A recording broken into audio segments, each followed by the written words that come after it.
একটা গাছ মানে একটা স্বপ্ন, আর একটা বাগান মানে বিশাল একটা স্বপ্ন। হ্যালো ভিউয়ার্স, আসসালামু আলাইকুম। কেমন আছেন সবাই? আশা করি ভালো আছেন। যারা আমার ভিডিও দেখেন বা যারা নতুন দেখছেন সবাইকে স্বাগত জানাচ্ছি। আজকে কিন্তু আম গাছ নিয়ে একটা ভিডিও করছি, কারণ হচ্ছে আমার আম গাছগুলোতে আবার নতুন করে আমের কুড়ি আসছে। কতটা থাকবে জানি না। এই গাছটাতে এসছে আর বাকিগুলো আশি আশি করছে।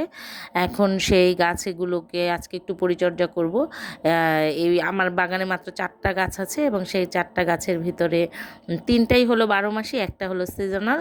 তো 3টা 12 মাসি আম গাছে যখন একটা কিন্তু কাঁচা মিঠা আম আছে, যেটা শেয়ার করেছিলাম ভিডিওতে। তো আমরা 16 জনে খেয়েছিলাম। মজা, বেশ ভালো লাগার একটা বিষয় ছিল। তো এই 4 মাসের বাগানে কিন্তু যতটুকু রেসপন্স পেয়েছি আলহামদুলিল্লাহ। এই গাছগুলো যে লাল লাল পাতাগুলো যখন ধরে মনে হয় যেন ওরা আমাকে স্বাগত জানায়। আর সেই এই যে লাল লাল পাতাগুলো একটা দারুণ একটা সৌন্দর্য এবং দারুণ একটা অনুভূতি কাজ করছে যে হ্যাঁ, গাছগুলো মাটির সাথে সেট হচ্ছে আস্তে আস্তে।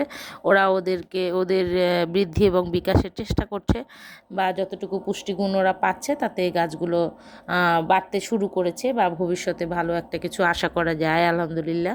তো ওদেরকে আজকে আমি দিব অনুখাদ্য বা বুস্টার সার।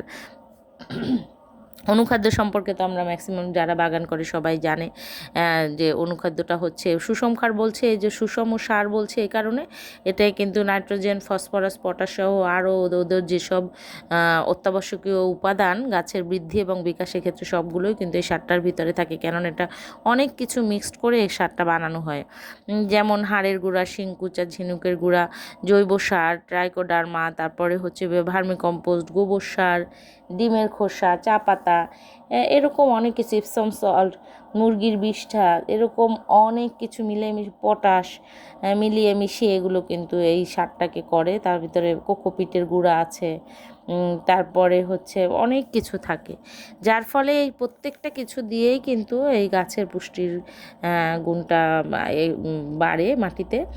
এই জন্য এটাকে কিন্তু সুষম খাবার বলে। কারণ ওই ঠিক দুধের মতো অবস্থা, মানুষের ক্ষেত্রে যেমন দুধ একটা সুষম খাদ্য, ঠিক খিচুড়ি একটা সুষম খাদ্য, সেরকম একটা সুষম খাদ্য গাছের জন্য, সেটা হচ্ছে অনুখাদ্য।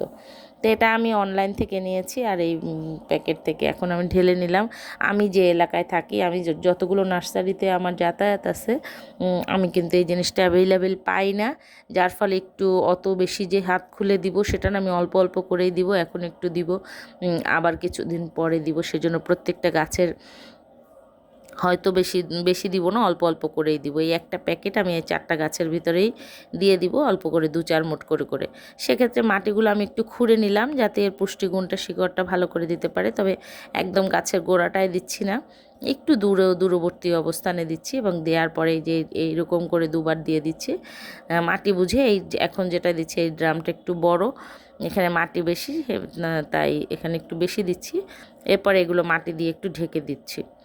তো এরকম করে গাছগুলোকে যে একটু একটু করে খাবার দিয়ে প্রতিদিন স্বপ্নের বীজগুলোকে আমি বুনছি, আর সেই স্বপ্ন থেকে নানা রকম ডালপালা ছড়িয়ে পড়ছে এবং সবাই অ্যাপ্রিসিয়েট করছে। এটাও আমার জন্য অনেক ভালো, খুব কি বলবো, একটা উৎসাহব্যঞ্জক কাজ বলবো।